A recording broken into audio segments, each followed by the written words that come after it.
Robíme si prípravu na potieranie našich pečív, alias čabat. Čiže čo tam máš? Máme tu rozmarín, tymián, bazálku, cesnak, všetko rozsekáme, zalejeme maslom a budeme mať krásny preliv na naše badžete. 150 g masla si rozpustíme a zalejeme s tým bylinky pripravené na naše pečivko.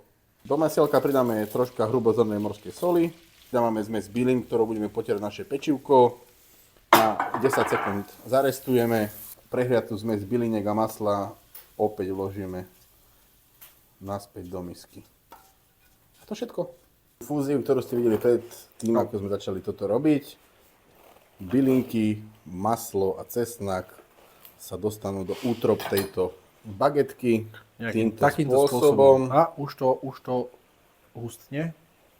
Už to hustne, čiže načapuješ to tam, vôbec sa toho nebojíš a následne to vhodíš do rúry alebo na krásny krbíček. Sa hovorí grill čokrbíček.